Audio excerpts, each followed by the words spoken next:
Well, Phil, we'll have to talk. Hey, you can talk. And Just also there was, what we're doing is we're letting the people on YouTube and Facebook realize that they've missed a lot. Exactly. That's what it is, basically. You know, Ken, they missed a lot of this conversation, and they should have been in the room. You know, so hey, you know what can I say? You know, they haven't made it. That's their tough luck. But so, now, you know, Kenny.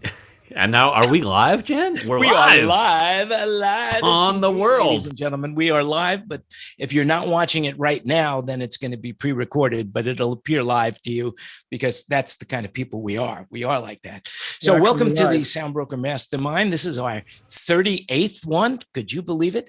38th. I don't know who can divide by, let's see, how many of that? That's 38. We've been doing this for a long time now. Unbelievable. 38 weeks in a row.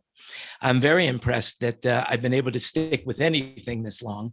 So, well, as we all do. But the reality is, you know, this is a show where we all talk about what's going on in life, how we're going to survive these tough times so that we are here when COVID is over, but we do it in a very light and lighthearted manner, and everybody's invited to join us. Just remember one thing, that everything that you hear today is an opinion. You need to check it out yourself to validate whether it's true or not. And so we're just here to have some fun and share ideas. And this is the cheapest psychoanalyst.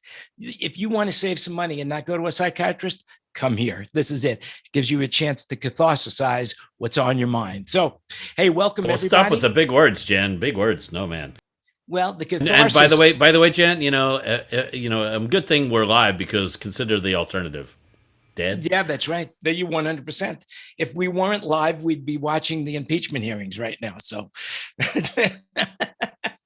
I don't know if anybody's been watching them. It's they're very exciting, you know. But the whole, you know, not getting into any political aspect.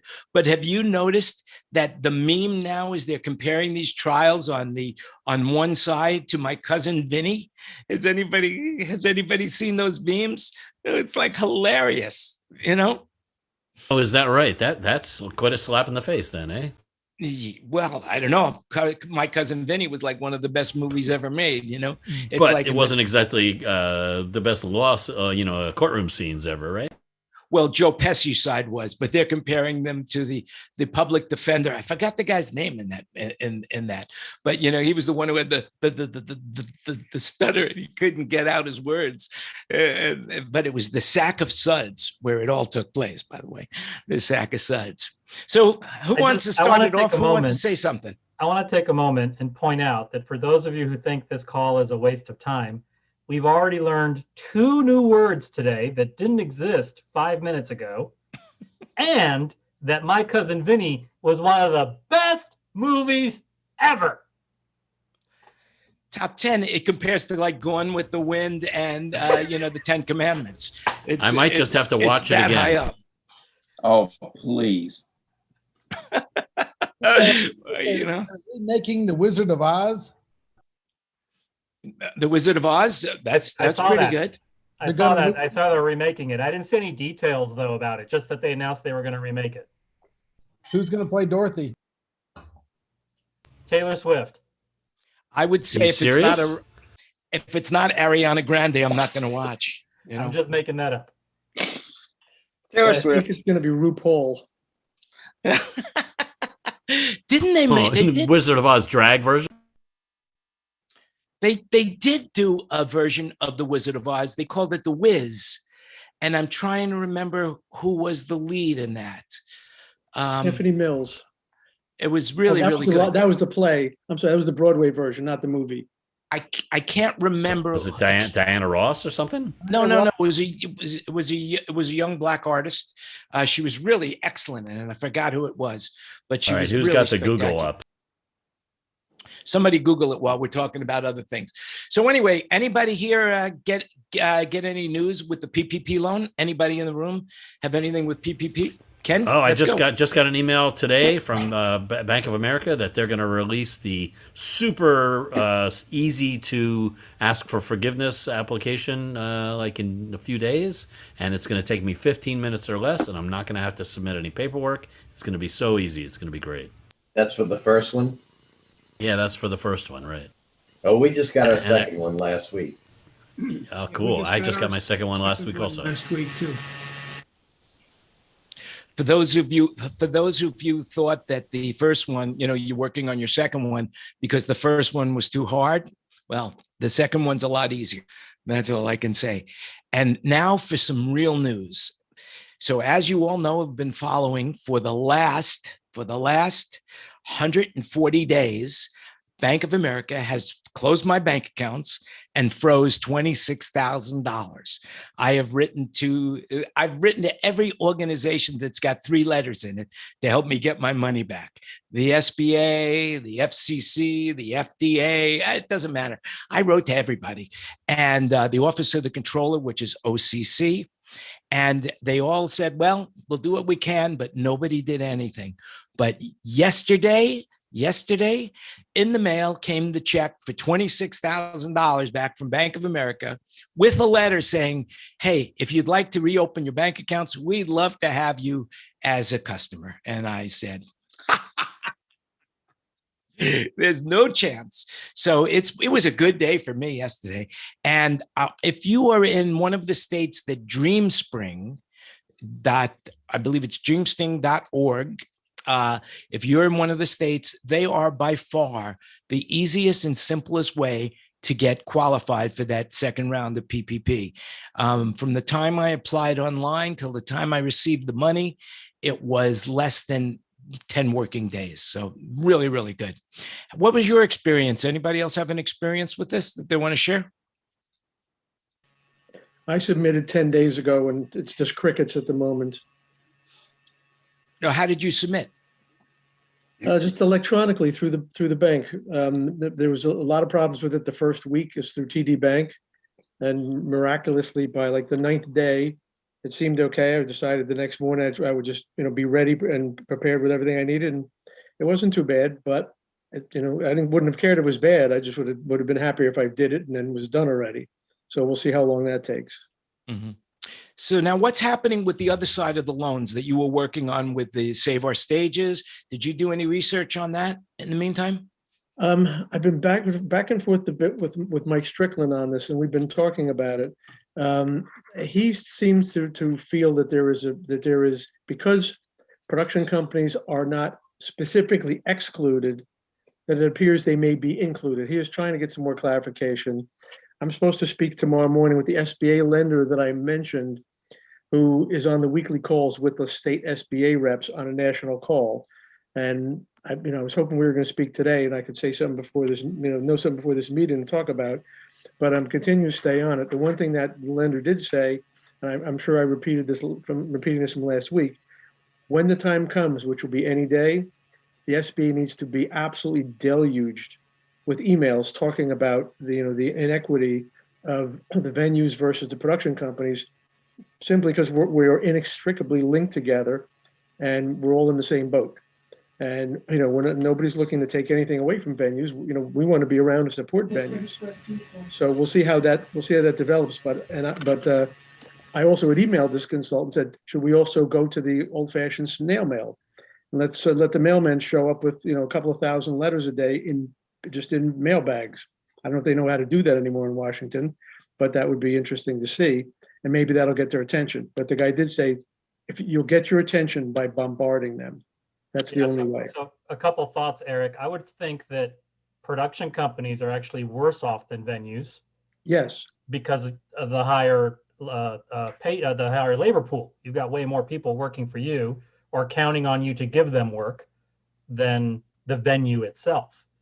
And I mean, I'm not in the production world, but just in the venues that I work with, doing their maintenance and their upgrades and installations and stuff, that's what I see is usually the venues maybe have a dozen people full time, but when there's a production, there's 50 people there. Right. I mean, the venues have to have a core staff. I mean, somebody's got to manage it. Somebody's got to book it.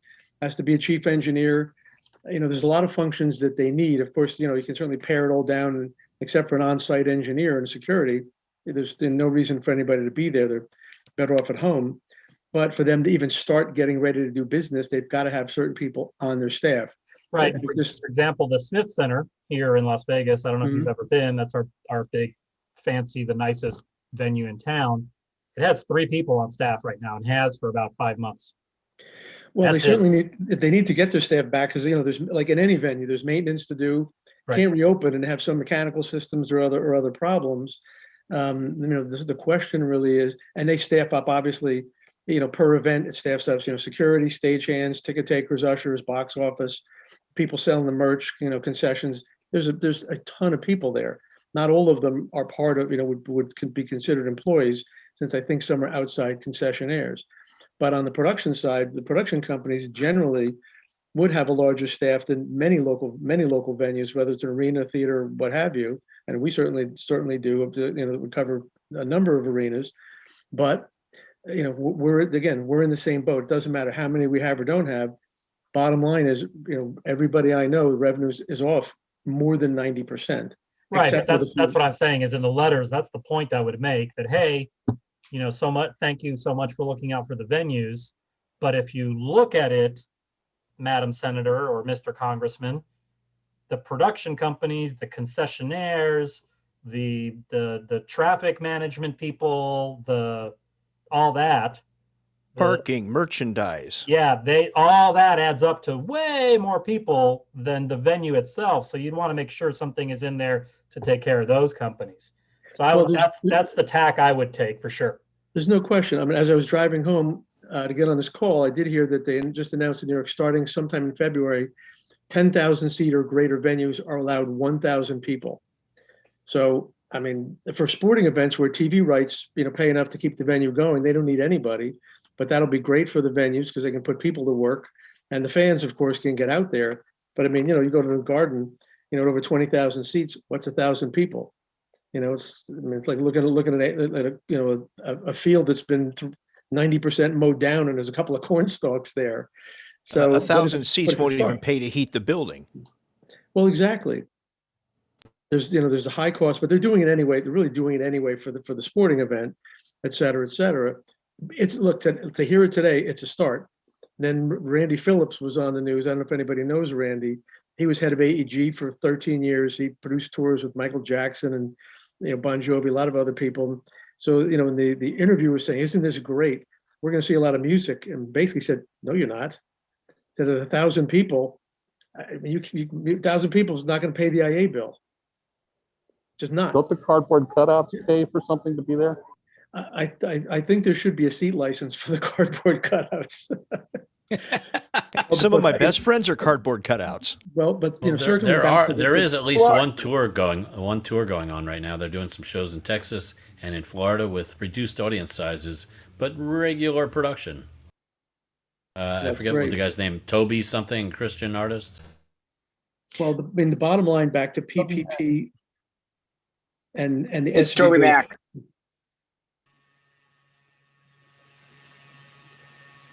Yes, it is.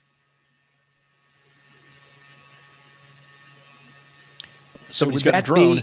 So now, would that be something that Ken Porter would want to talk about? Well, there is some shows. They're all doing they have been doing some drive-in stuff too. Toby's been out doing things, but I'm seeing people going into Texas doing shows in Texas. And in fact, I mean, Austin boy, you were asking about earlier about shows. Saw that they booked Miranda Lambert for 3 nights, sold out 3 nights already at Billy Bob's. I think it was March or 1st of April or whatever. So there's dates going on. I have most. What kind of sold out though? Socially distanced sold out or full capacity? I don't know, but you look at the Garth Brooks thing. He's sold 2 stadiums already, and one was 84,000, I think, in Charlotte, and the other was in Cincinnati at 80,000. So I'm sure that's not socially distanced. That's right. Garth Brooks. It's April 10th on Garth Brooks. April 10th at Bank of America Stadium in Charlotte, North Carolina, and Paul Brown Stadium on the May 1st, and then he's got July 10th at Allegiant here in Vegas. That might happen. It might not happen, but Live Nation right now is starting to sell tickets, and The Weeknd, who was on the Super Bowl. We can talk about that as well. But the reality is that they opened up their tour for 2022 and they've opened up 103 dates, I believe, 102 dates, 103 dates. So things are starting to happen. Also, I will tell you that the Hard Rock and in New Jersey is doing some shows, but they're doing small shows right now because they're limited to 150 people into their big showroom, which basically, as somebody said, it's not enough to turn on the heater, so they're handing out sweatshirts and coats and they're charging extra for that though. So Right. That's And I think in you'll Atlantic City, find- Jan? I'm sorry, what was that, Ken? I was just wondering, you said New Jersey. Is that Atlantic City? Yes, that And would a be Trump Atlantic property. City. Which brings our reporter from New Jersey, Eric Todd, to the forefront to talk about it. There isn't much to say about Atlantic City. The casino, the casinos are open. I don't know if the tour buses are running down there, and it's very limited, but they're doing things. It's socially distant. I don't really know much about it because on the smaller side, they're self-contained for all of that. So it's hard to. I mean, I haven't seen anything about any headliners coming to any of the casinos. Not that I look for it, but I haven't heard it. I haven't seen anything on the news, so I don't really know what they're doing down there. But around New York City, which is our backyard, I mean, other than things that are being talked about are going to, like Justin Bieber's, I think July 23rd at the Garden. I doubt that's happening. I hope it does, but I doubt it is. It's a lot of talk at this point. And I think they're trying to sell as many tickets as they can and hope for the best and hope that 80% of the country is vaccinated by July. But that doesn't seem like it's going to happen. I don't think it's that at all. What do you think it is, Mike? I think they're selling a bunch of tickets and they're daring the local government to do anything about it. That's exactly it. And you'll notice that's why Florida and Texas are so popular, because they're safe bets right now. North Carolina to a certain degree. The local government isn't going to do a thing about it. Those shows will happen.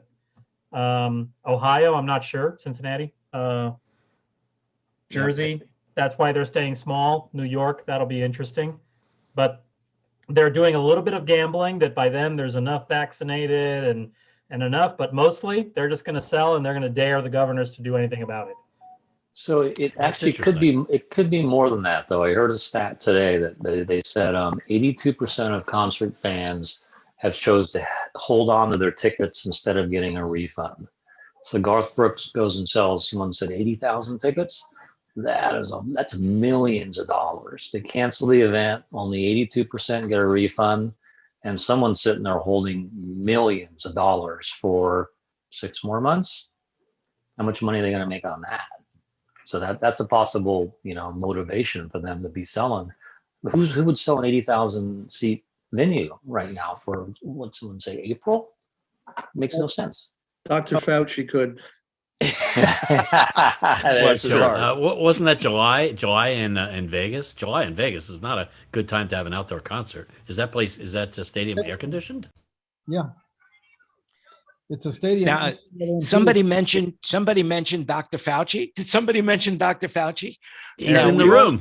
We all know Robert Scovel, and we know that this guy's got a set of ears that, and on his show on Friday, and if you haven't been up to his show on the back lounge, I urge you all to go up there. But he said that I sounded like Dr. Fauci, and he was convinced that I was Dr. Fauci because he said he's never seen me and Dr. Fauci at the same time. So what do you guys think? I think I don't think you're Dr. Fauci. I don't think you're Dr. Fauci, but I thought that was pretty funny that he thought you had the same accent or same voice as him. We probably both came from Queens. That's probably what it is. Probably we both came from Queens. So Ken, what were you thinking? What's going on with the Christian acts down in the South? Most of them are coming back and starting out. There's one-off stuff. I'm seeing more one-off stuff between March, April, May, and tour runs. I don't see them kicking up till late June in Christian. In country, most of the headly tours and stuff are hitting out. They're doing one-offs April, May, June, and got string of dates starting in July. Some of there, it's around. Even the Red Rocks was at, I can't remember. We have a country act there's 2 dates booked already, back to back 1st of May at Red Rocks. So, there's stuff coming. There's people starting to do stuff. I don't know. We keep on. Now, as far as Christian wise, I ended up the other day looking at it and it says we're up to 7 tentatives for Easter weekend right now. So I can't complain about that. When's Easter weekend? What's that, April something? April 4th and 5th. That's crazy. Nah, but here's what you're going to see now.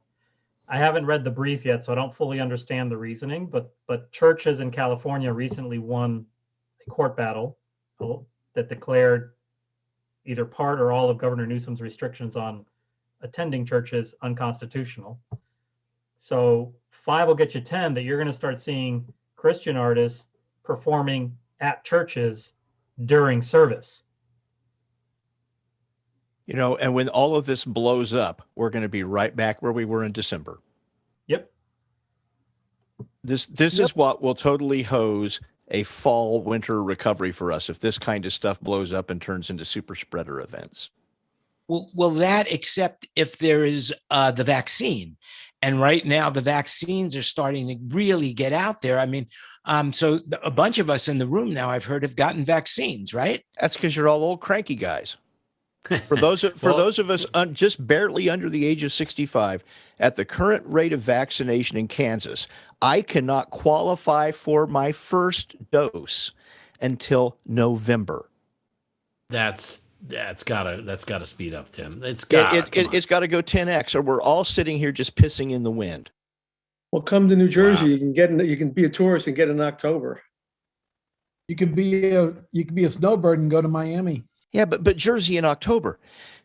No, actually, you can't go to Florida now. They fixed that. You have to be a resident. You have to have ID. Well, Chris is in the room. Chris Carlton is in the room. So what do you have to say about that? What is the facts, or your opinion on the facts of what's going on in Florida? The latest change that I've seen in the Wait a second, we need some music. Exactly. Was that, yes, you did need to show ID. You needed to show some kind of proof of residency. But what I heard before that was that you could have proof of part-time residency down here, which a lot of snowbirds have. They come down here and they'll rent a place for a few months. That's acceptable. Yeah, you do have to demonstrate an actual connection, though. You can't just drive in from Alabama. Yeah, you have to show like, a bill from some bed and breakfast or some Airbnb that you're staying at. Or the lease to your RV slot. That's a possibility too. I'm with a bunch of people in the RV community, and the Canadians have been flying down to Florida, get their shot, and then they have their RV professionally driven, because you can still get trucks and commercial transit across the border. Private citizens just can't drive. Right. So they're getting their RVs delivered to them in Florida, and they're getting vaccinated. But they're also staying 6 months. Yeah, I mean, I've not hit 65 yet. I'm coming up to it pretty soon, but it's going to be a while before I get mine, I think. But maybe by midsummer I'll have something, so it'll be a good thing. All the events down here have been postponed to next November, because usually everything happens down here March, April, and all the outdoor events are being pushed back to November after the rainy season is over. So yeah, we'll see. I wonder if there's anywhere we can find out. I'm just curious to know the percentage of the overall population of each state that's been vaccinated so far. Yeah, the New York statistic Times is out there somewhere. The New York Times posts that every day. Yeah, I gotta find that. Is it true that something else though with this? I mean, CDC says we're down 62% from January 8th. The Worldometer says we're down 68% since January 8th. I mean, we're new daily cases is dropping like a stone. Thank goodness.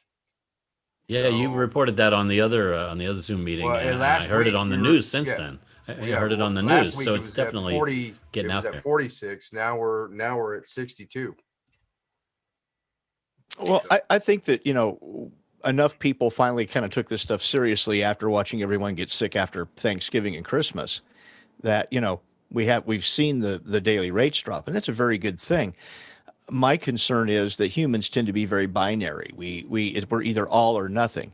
And I've seen that locally. The first time restrictions got lifted in the summer, everybody went out and partied like it was, 2019 again. And in 2 weeks later, had people lining up at the hospital. 1999. Yeah, that was for Prince, but his estate will sue me if I use the song title.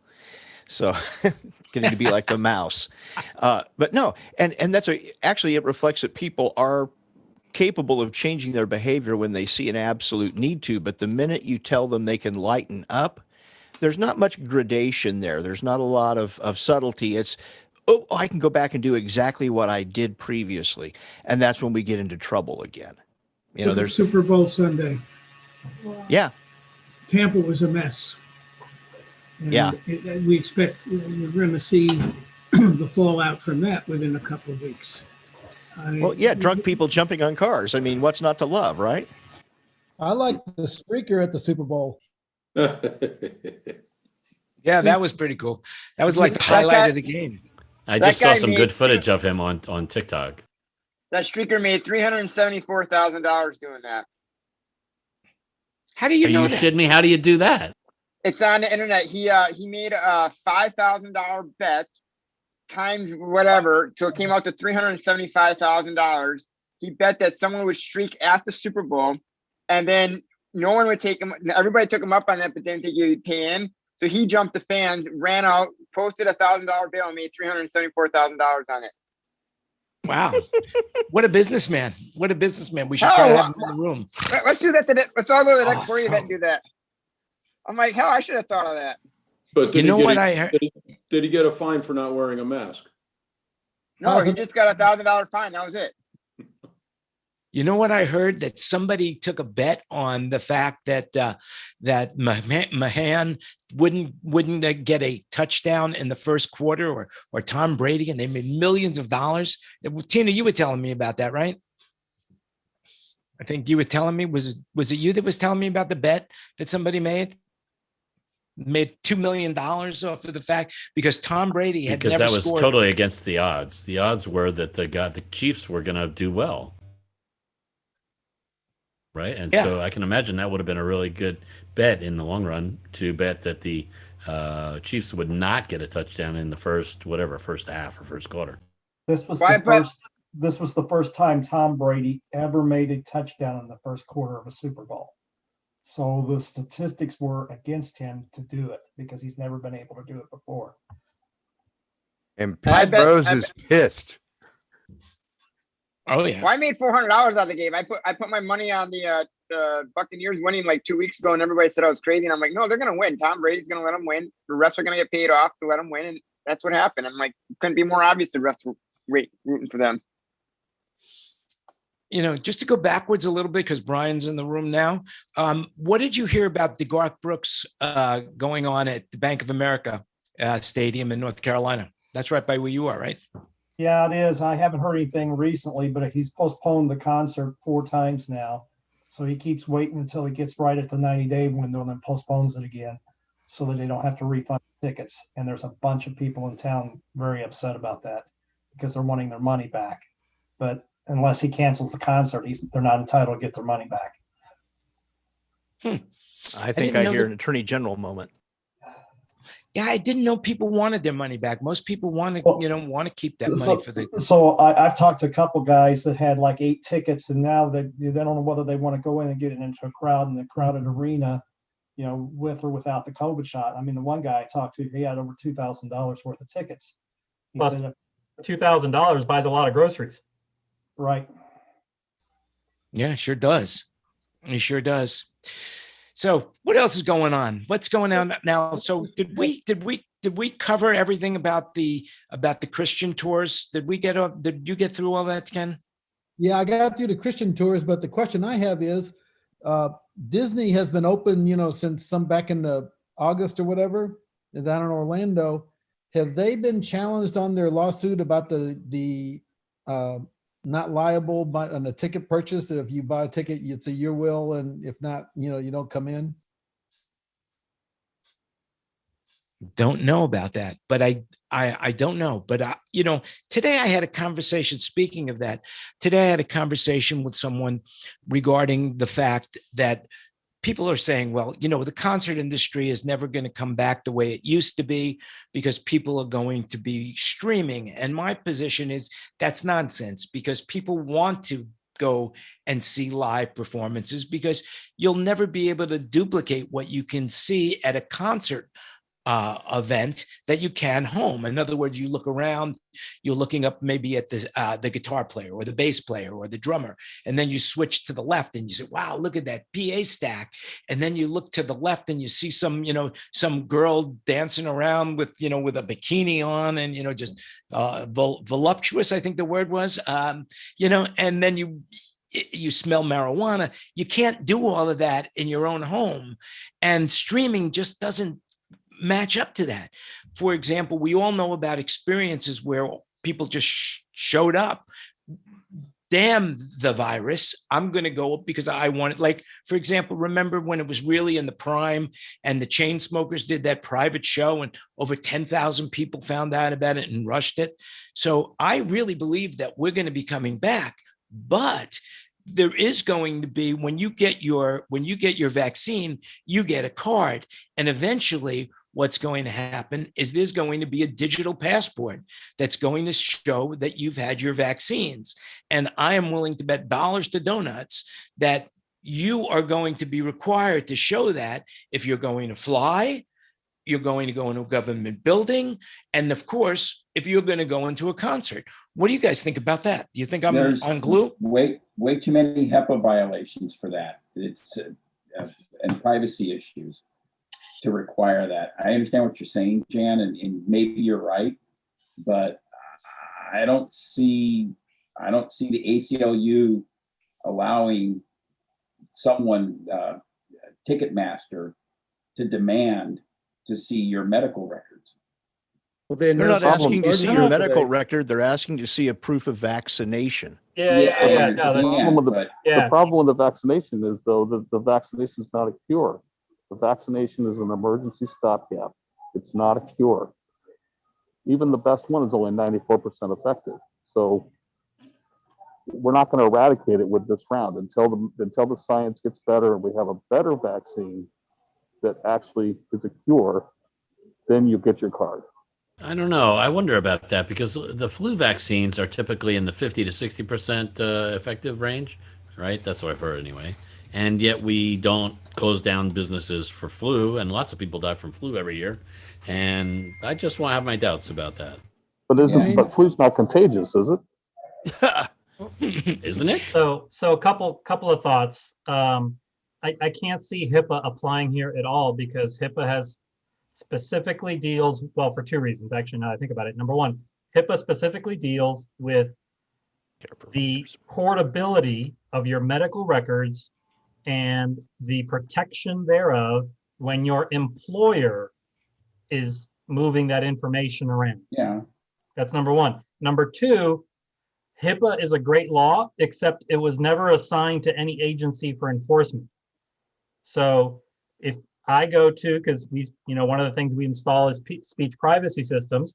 When I talk to customers about them, we gave up talking about the privacy aspect of speech privacy systems years ago, because nobody's going to give them a ticket or fine them. Nobody. There is no agency tasked with that.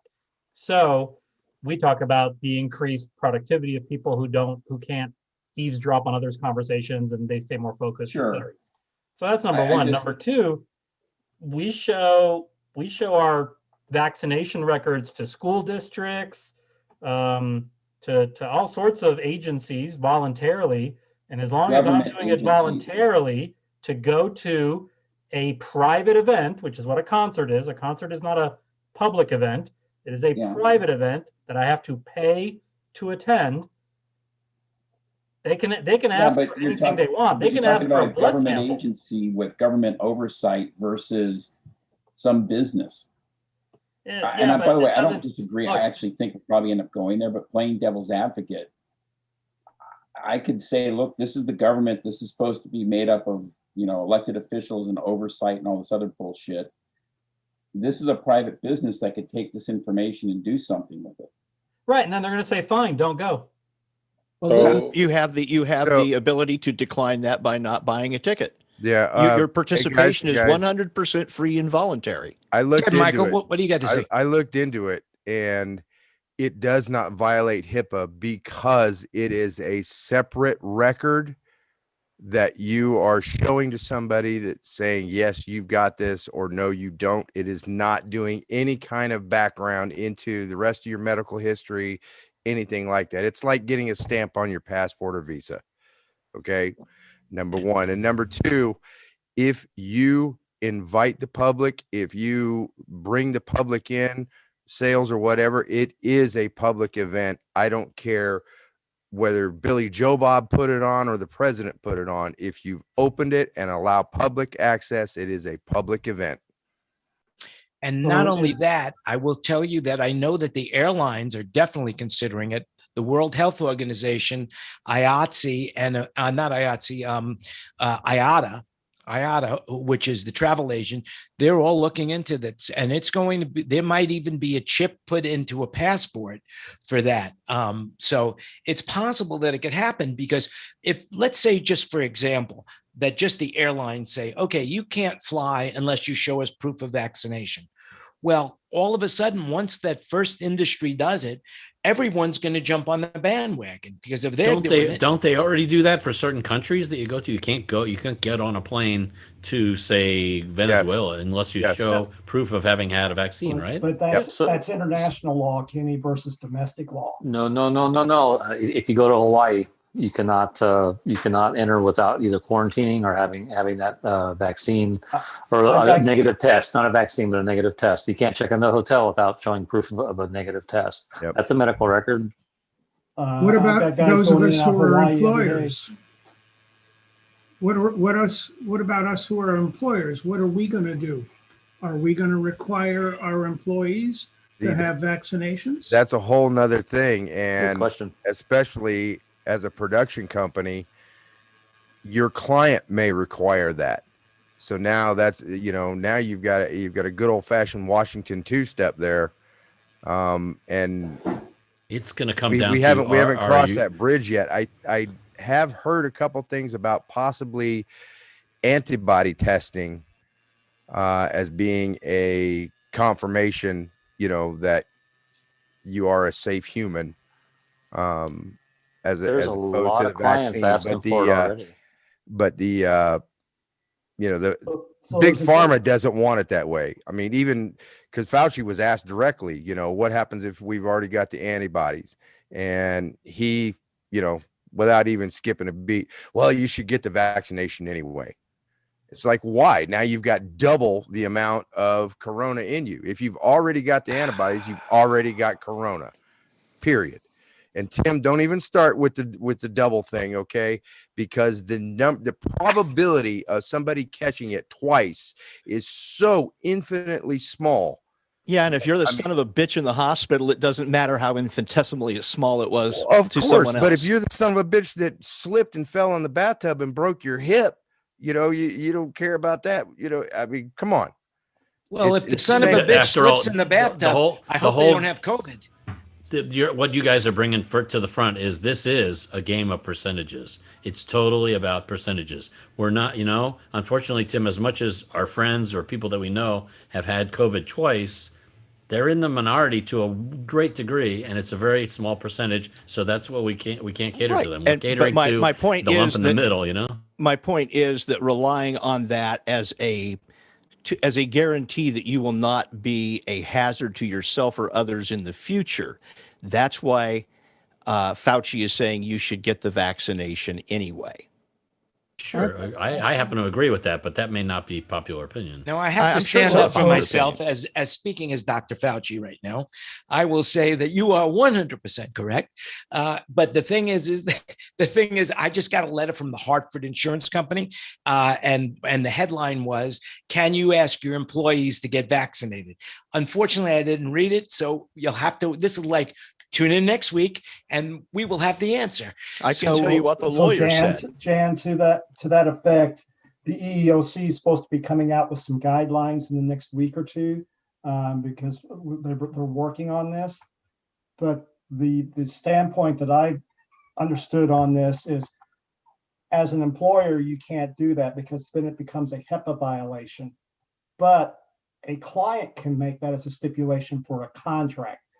And then so you can comply it with the contract requirements for your contract, which then your employees have to volunteer to give it, but you can't mandate that as a employee. Yeah. But the EEOC is supposed to be making Here's something I heard. The local grocery stores, I heard, are offering an incentive payment, like $100 extra to each grocery worker that gets the vaccine. Kroger's has announced they're doing that nationwide, and then that's how they're tracking it, is they're tracking it through the payment, but then that's a voluntary basis. But they also feel that it's worthwhile for their employees to get it. But the corporate clients are going to ask for it. And the challenge on the production side is, and I just learned a hard lesson a week ago. A crew of 4 showed up at a venue for a taped event for Red Bull. And they tested each person with a rapid test as they walked in. One of the 4 tested positive. So they sent 4 guys home. And technically, as an employer, you brought them to work, so you got to pay them. Had to scramble to get 4 more guys there to get this thing together. But going forward, you're going to have to require, if the clients require it, and I can't imagine that they won't, you've got to make a deal with your crew. You don't have to work on the event, but the client requires it. So we're not telling you to work the event or not work the event. We're just telling you that the client is not accepting you on the event. And so you end up having to say to the client, to comply, you have to pay a guy, for example, or a female, half a day's pay. They'll go get tested. They'll stay home and quarantine for 2 more days, and they'll come and get another rapid test. And if you don't do that, and then you send your crew, and there's another problem with guys going home, you're bearing all that expense, and it gets expensive very quickly when you got to swap out crews immediately, and it's just not fair to the other guys on the crew. It's a huge problem that everybody's got to figure out how to get their arms around. Eric, what a lot of people have been doing with is sending double the amount, to a show site like that, and putting the other half in a hotel isolated, so that if something like this comes along, you're covered. I mean, it's still double, but they've also worked out, kind of like we'll split the cost with you, with the client. Well, that makes sense. Exactly what I'm doing right now. Yeah, Fred. It's just Fred, that's exactly what I'm doing right now. I'm sitting in San Diego because I came to be a backup audio for college basketball tonight. So I'm heading home now because they're all there and they're setting up. But they flew me over here to be a backup, so I sat in a hotel after getting tested. Hopefully, it was Hotel Del Coronado. No, not quite that nice. I did get to go down to Little Italy though. It was kind of fun last night. Oh, that's cool. That's cool. So let's see. Who hasn't spoken? Who hasn't spoken and would like to say something about this? Because it's just an opinion. Ron, what about you? What's going on up there in Canada? How are you feeling about that up there? We're still locked down. We're still in lockdown here for another week, and then they're going to split Ontario into sections. Toronto will be another probably 1 or 2 weeks in lockdown, and we're going to loosen it up next week, Wednesday, I think. Then all of a sudden we can do the restaurants will open up again, and barbers and that kind of stuff. But it'll be very limited, and we're very, very regulated for everything. Like everybody's, there's no messing around here. Like they close us down in a heartbeat here if they think it's getting unruly. We had 20 cases in this area today, and that's it. But overall in Canada, it's coming down. But the vaccine rollout here is horrible right now, which is kind of bizarre. But we're doing a piss poor job of the rollout in all of Canada right now. So we're not. As I sad to say, but I don't think we're going to see festivals this year at all, and that's it. And there's no talk about opening the border between Canada and the U.S. That will probably stay closed. I mean, there's just no way that anybody wants to open it up right now. So, yeah, it's not great. We won't be seeing any work for a while. Got a bunch more companies went out of business. I think 3 more now went auction. I'm getting auction notices almost every day now for the rest of the companies. They just keep on tanking. So that's not great either. Now, I thought the Canadian government was giving you guys money to stay alive. Yeah, it is. It is giving us money. I mean, we got another grant now. I got, we just filled out a grant form and got, approved within 5 or 6 days for 20 grand, no questions asked. And they've done tons of stuff. Guaranteed government loans where government guarantees it, so you could pretty much anybody can get at any legitimate business, and you get 60 grand and you got to pay 40 back if you start. I think it's 2022. You got to start paying back, and if you pay back at that point in time, they forgive for 20 grand is forgiven on those bank loans. So there is tons of stuff going on, and the wage subsidies are great. I mean, that's what's keeping the doors open for most of the guys. The government's paying 65% of your wages comes back to you every month, and that's been a lifesaver for pretty much anybody. But it's the high rents, guys who've got paying 15, 20 grand a month in rents that are having a hard time. I mean, 1 or 2 months of that, you're probably okay, but then after that, it starts to get a little rough, and that's the problem. I think a lot of these guys are finding that they just physically can't keep their spaces going. The cost of operation is too high. So I'm out in the middle. I'm in between, basically sort of in between Toronto and Detroit. So I'm in an area that's the taxes are lower. We own our own buildings. We've diversed into a bunch of different things to sort of keep a bit of the revenue going. So it's a little bit different, but a lot of guys who are, hardcore production guys, they're having a tough time. And the government's been great.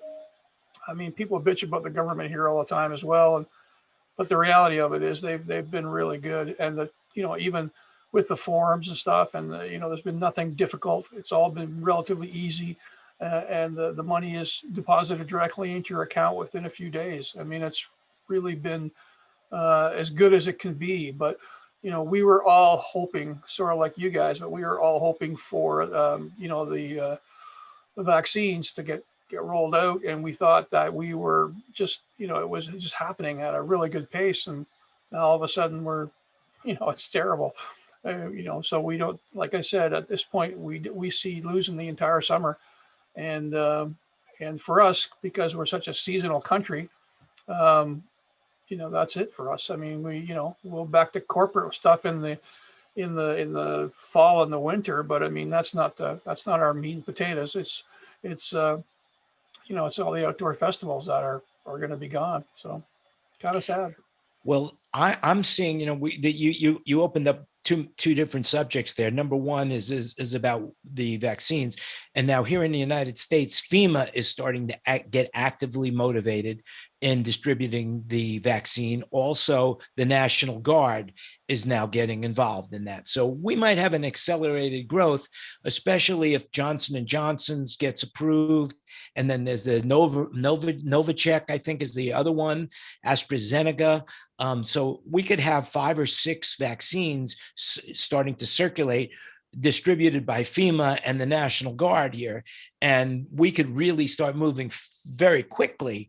That might accelerate also up into Canada if they see what we're doing and they see that what we're doing works, right? Well, we had a bunch of vaccines that we had ordered from that were supposed to come in from Europe, and the Europeans decided that they were going to halt those because they felt that they were going to keep those vaccines for the European Union instead of shipping them over. So, and always our kind of nice guy image at that point kind of bites us in the ass because, we're like, oh, okay, that sounds like a good idea. We just, we're not, we just don't have the might to, I think, to sort of be angry about it. So, I mean, like it's working, it's trying. We have spent a lot of money on vaccines. I mean, we've already been criticized by different countries for, wait a second, Canada bought, 10 times what their population is. And it's like, yeah, that's true, but we don't have it. I mean, it hasn't arrived. So it's kind of useless. And yeah, we have purchased way more than we're ever going to need. Well, and if we get it, I'm sure that we'll give it away to somebody who needs it. But right now we're in a situation where we're just not getting it, and I don't know if that's going to change or not. Yeah, well, we sure hope it does because we all need it. Like here in Nevada right now, it's 70 and above. First responders, they're fighting about school teachers. And the other thing that's going on is that the website hasn't been updated since January 18th here, which is really frightening. But on the local news, I heard that they were going to do certain things to escalate the vaccine distribution here. So hopefully that's going to change here. But the other thing that you brought up, relatives in Florida who have been vaccinated. Yeah, I think David Dansky, aren't you going for your second vaccine? And when I'm sure that, there you go. Going on Sunday for my second shot. It'll be a great feeling to have it. That's for sure. So, and my friend Michael from New York, he's going for his second shot. So I know a few people. And Kenny, aren't you now getting a shot in California? Ventura County opened up to 65 plus, so like a couple days ago. Soonest appointment I could get was Friday, so I'm going on Friday. And did you get some phony ID or something like that? Because you're not 65, that's it. are you? No. I got it jacked up. But the kid at the corner store set me up.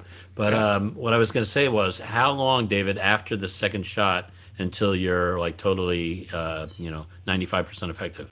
I don't know. It's got to be a week to 10 days, but I don't know the answer to that yet. But I'm figuring around, week to 10 days. I say, let's ask Dr. Fauci. All right. And the answer is, so with the rules being, I'm sorry. Go ahead. No, I was just saying I'm getting the Pfizer vaccine. So whatever it is, I'll find out. I'm on a need to know basis. I'll know after Sunday. So with the rule of most states being 65 and older getting vaccines, that means it's only going to be us old guys that are going to be able to get back to work. Yeah. Well, that works for me. Well, being an old guy. Very gradually. Hey, Steve, what's going on in Louisiana over there? 65 and older, yeah, as far as the vaccine. But from what I understand, we've gotten a pretty good load of it down here just recently. Mm-hmm. So my sister-in-law works at a hospital, and she said they offered relatives over 65 that they can come in like now. So I was able to go in today and get it. Now, and now you mentioned relatives, is anybody hearing that? Because I've heard this from a few different people that they get the vaccines and it's scheduled, but somebody can't show up. So then the pharmacist or the person giving the vaccine is calling their friends and relatives and saying, hey, is there anybody in the group and we can have them come down right now? Is that happening in anybody's state other than California? I heard in Dodgers Stadium, if you show up at the end of the day, chances of getting a shot are pretty good, no matter what your demographics. The same in New Jersey. So it's like Broadway. You can get in the cancellation line. Yeah, 2 for the price of 1 too. That twofers, you can get that. So Brian Scott, he's our ADA expert, and because he's an ADA expert, he knows everything about everything science and medical. Brian, why don't you chip in some information right here for us? What is the time frame when you get the second vaccine? How good are you to go? I've heard multiple answers to that. And I think as David referred to, it depends on the type of vaccine. I heard initially it was 2 weeks after you got the second one, but I haven't heard much on that lately. So that would make sense if your first one's coming back up, 2 weeks later. So about all I know on that. Well, there you go. You've heard it from the expert. That's all so now we know what's going on. So now also Ron mentioned grants, and Michael Strickland had mentioned the fact that the Verizon grant was out there. Did anybody apply for that Verizon grant? Did anybody get the Verizon grant? Let's talk about it. So Steve Sluter, why don't you go first? And then after that, anybody else who raised their hand, just go right after him. So we applied for it, but it's really geared up mostly for minorities, I believe. I don't know if we'll get it. you go into if you make the final stage, then they'll contact you again. And I think there's more paperwork at that point that may have to get filled out for it. Mm-hmm. That's it. So it's sit and wait now, basically, to see if you qualify. And they said the cutoff date was what, March? What was it, 15th or 5th or something? Yeah, somewhere. In other words, if you don't hear by that date, March. if you don't hear by that date, then you haven't been accepted. And it's definitely geared towards small business and minorities and so forth. Yeah. Now, doesn't living in Louisiana make you a minority? No, of course. Only if you're not a crawfish. Well, you're in Kansas. I think that would make you a minority as well. You know, almost. We can't even be crawfish here. You know, I mean, you're right in the middle of the country, right? I mean, you have a place there is called Centralia. Well, actually, that's in Illinois, Centralia, which is directly right in the middle of the country, I believe. Well, actually, if you saw the Bruce Springsteen Jeep commercial, where it was filmed in Kansas, was because it's supposedly the geographic center of the continental United States. Did anybody see him get panned on that? I mean, it seemed like that commercial got really seriously panned by a lot of people. Really? Everything I read loved it. Said it was the best commercial of the whole broadcast. Did you hear that he got a DWI in November? Yeah, just read that. Yeah, they just put it on YouTube. The whole commercial was taken off YouTube today. Because of the DWI news? Oh, come on, are you kidding me? Cancel culture. Well, you got to admit that an auto manufacturer associating themselves with somebody with a DWI is a little touchy. Hypocritical? I don't know about that. It's Bruce Springsteen. Come on, give me a break, you know? So what's the boss, tagline? Man, he can't do anything wrong. Drunk, drive a Jeep, and then you won't get hurt. Yeah, it wasn't like Alec Baldwin, you know. It was, you know, it's like, you know, or what was I could just imagine the coach, you know, what was the coach's son's name that from the Chiefs, Andy Reid, I think his name was Ryan Reid. Yeah, I mean, I guess he lost his endorsement from any motor vehicle company. I drive an F4 150. Well, he also lost his paycheck. Unbelievable. Gotta run, guys. I might catch you back again a little bit later if you're still around. But all right, Michael. All right. Well, thanks for your knowledge, Michael. Take care. So before you leave, Michael, yeah, have you left? You realize that it's Valentine's Day. We won't be seeing each other till after Valentine's Day. So I just wanted to know if you will be my Valentine. You know. Yeah. Well, if I don't take care of my Valentine responsibilities, you might not see me anymore. So nice one. Yeah. My wife's an Italian from Boston, and she doesn't play like. Just reminder: Grapevine Lake, Lake Louisville, White Lake, White Rock Lake. They're not that deep. You would float to the surface pretty soon. Thanks for the help, Mike. Appreciate it. There you go. There you go. That's love. It's all an opinion, but it's a positive opinion. That's what I could say. You know? Right. So who else has got some plans for Valentine's Day? Anybody? There's no lovers in this room. Come on, there's got to be some lovers in this room. Angelo, you look like you might be a Latin lover. What the hell? What's going on? Hey, we can't go out here in British Columbia. Right. Yes. Lowe's is having a Valentine's Day evening out date night at the Lowe's, painting and wine, and have an evening at Lowe's. You mean Lowe's, like as in the hardware store? Yes. No, my date night is in the car wash. You know, take two to the car wash and push the slow button. That's nice, Angelo. So, Kenny, what are you doing for Valentine's Day? How are you celebrating it?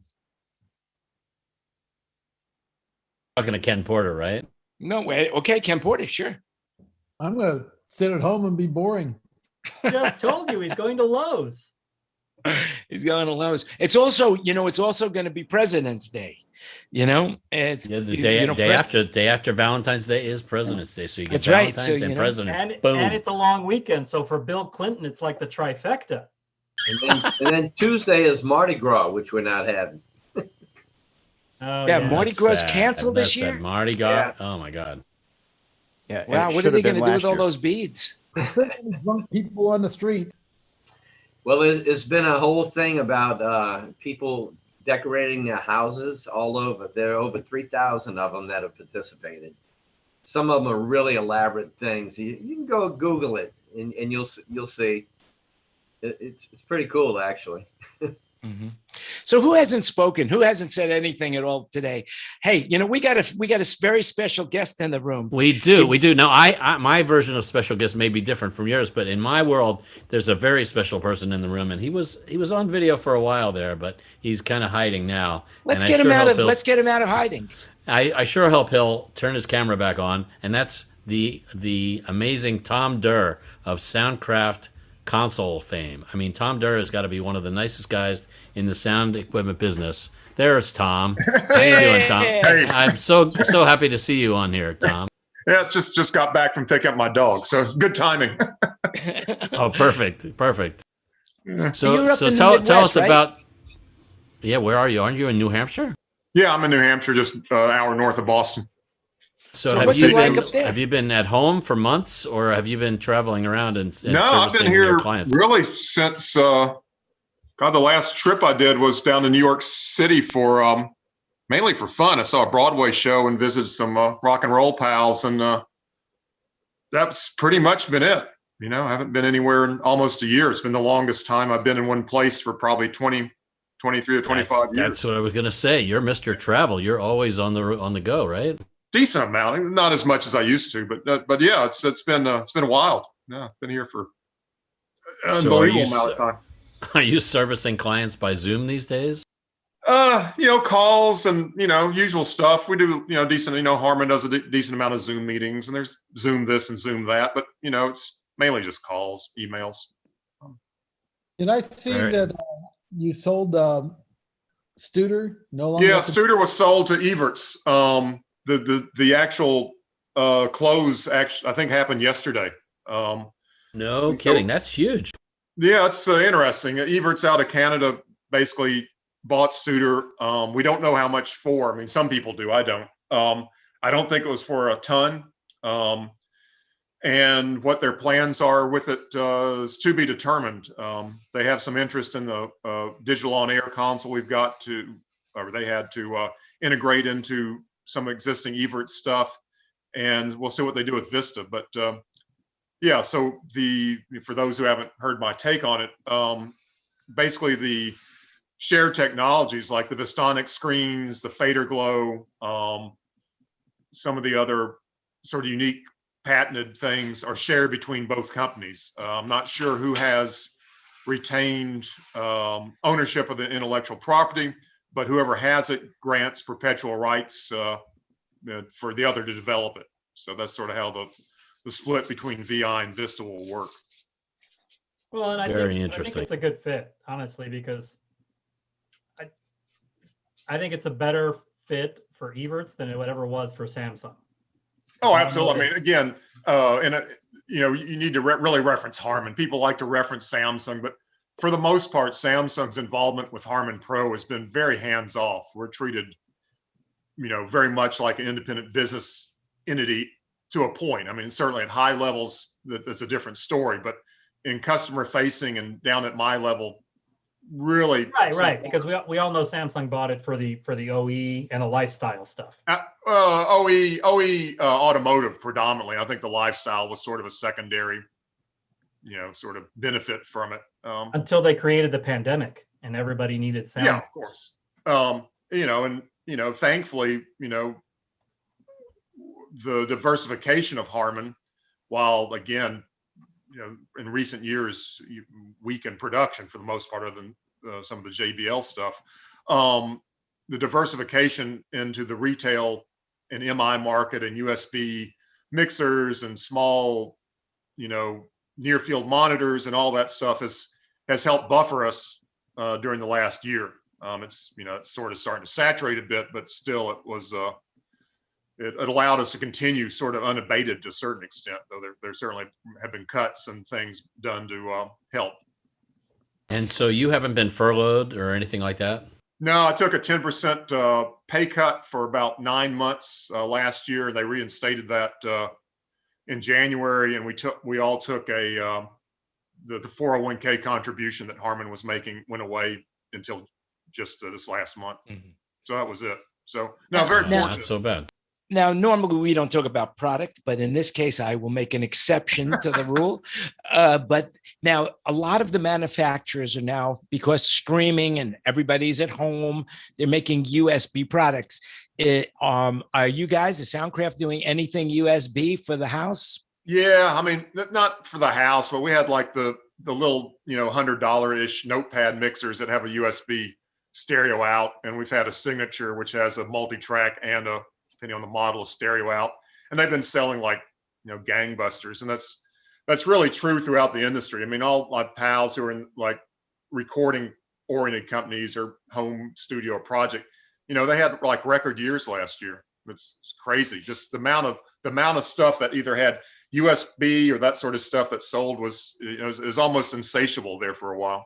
Yeah, I mean, wait, now back up. You said something about $100-ish USB mixer made by Soundcraft. Is there such notepad? a thing? Yeah, it's just a. What's the model? Tell me about that. It's a notepad. There's a 5 and 8 FX and a 12 FX. It's just like, little, just a ton of people make that sort of thing, but we do as well, and we're all selling, shitloads of them. Yeah, I thought only Behringer was the only one that had the $100. No, there's a bunch of us that got it, but great. Oh, yeah. Yeah, because, I mean, a lot of people are making interfaces right now. Like, for example, Solid State Logic. I mean, could you believe it? They came out with a $200 interface, 2-channel interface. So, for stereo. So, I mean, who would have thought of that? I mean, they're competing now with Focusrite, I mean, so it is a viable industry right now because people are buying stuff to do Zoom meetings, and everybody wants to increase the quality of their Zoom meeting because they're doing so many of them. Yeah, I mean, interface is just, that whole market, hearing sort of reports from Sweetwater and others, that whole market was just went crazy for a while. Like I said, I think it's sort of saturated now, but, for 9 months or 8 months, it was just, you couldn't get enough. Hey, Tom. Yeah, Shure is selling more SM7s than ever, right? Yeah, exactly. And the small mics. Crazy. Yep. So AKG has some mics that are popular too, right? Yeah, AKG had most of the companies out of the Harman portfolio, obviously went down in business as you might expect, not as much as you might expect, but AKG actually went up partly due to the USB mic and headphones and little cheap microphones. Amazing. Yeah, now, crazy. Okay, Ken Porter. A lot of console manufacturers are heading toward or talking about going toward remote controlled consoles. Like the Calrec is doing one now that you can control it from master control in the truck, can be controlled on site. Are we heading that direction, or how are we doing? Well, we're not anytime soon. Studer had that capability to an extent. Studer could also do remote diagnostics, and that you could sort of port in via like a VPN type line into the console and actually do configurations and diagnostics, which was sort of nice. Now, if anybody in there, I don't know if we have anybody who knows anything about mixing consoles or speakers or engineering live sound or anything like that, but it would just seem to me that how can you mix a show from remotely? How do you compensate for the acoustics in the room, or when people move in? How does that happen? I mean, I could see lighting, but I can't see sound doing that. How does that happen? Very poorly. I knew it. Very poorly. Well, the first shot was it's TV, when they're doing all this basically harvesting stuff on, out in the site for football games and baseball and hockey and all that stuff there. And then it's coming to master control to be mixed down. So they're controlling what's there mixed on site and then coming in. So you have an A2 that pretty much patches everything in, and then it's mixed, final edited and stuff there to broadcast. Right, but that's exactly why the Super Bowl halftime show generally sounds like crap this year included. You like that, Okay. Jake? You like how Well, let's put it this way. Let's put it this way. The first 3 songs, I could hardly hear the vocals. Does anybody have anything that they want to say about that? No, Anybody? it's because I couldn't hear. They're mixing it in the truck, and they're mixing for broadcast. They're not mixing for live. So by the time they realize something's wrong, the halftime show's over. Well, that would be according to Robert Scoville, that what we that didn't hear a good thing heard was because we were not set to the right decoder setting on our decoder of our TV or listening device. I couldn't find the right setting on mine, but I was scrolling through the different settings, and I was going to ask Robert which one he landed on because I couldn't find the right one. Maybe he has some better one because he has a tendency to have better equipment.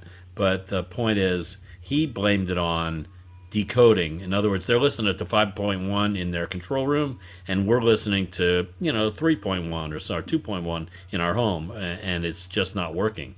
He blamed it on that. That's pretty ridiculous. I mean, for anybody to mix a show of that stature without listening to a 2-track mix at the same time makes no sense. I'll look up and see what mine was set to. I watched, that was the only part of the Super Bowl I actually listened to. I turned on my Onkyo. It was set on Dolby Pro Logic or whatever it was. Sounded fine to me. And then all of a sudden I get on Facebook and people were just ranting like crazy. Yeah. And then somebody posted a YouTube video of the stereo down mix, and it was horrible. So I understand what people are talking about. Yeah, it was.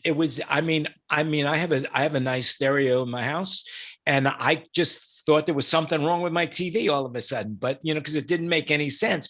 But then after the third song, I started calling people and texting people, "Hey, is it just me? Is it just me?"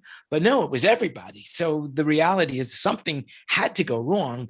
They couldn't possibly have just left it to decoding, because I haven't had a decoder ring since I was a kid. I don't even know where it is. Robert was saying, what's it called, Fred, when it's 5.1 and then it's decoded or whatever down to 2. Down mixing. Yeah, that thing. It was just not translating properly. Well, a lot of people I asked the question to, I said, where were you watching it? And they said DirecTV or a cable company or whatever. I watched off air. So I got the best picture and the best sound. Yeah, you got the most pure thing, yeah. Exactly. And I watched it over the over-air antenna TV because all that works. So I just brought my TV in and hooked up to a HD antenna, and that's how we watched it. And we could hardly hear the singer. We heard the musicians and the backup singers more than we heard the lead singer. Yeah. What kind of sound system though, Josh? It was just the speakers right off the TV. It was like so that's the problem. TV. That's the problem. The TV was doing the down mix for you.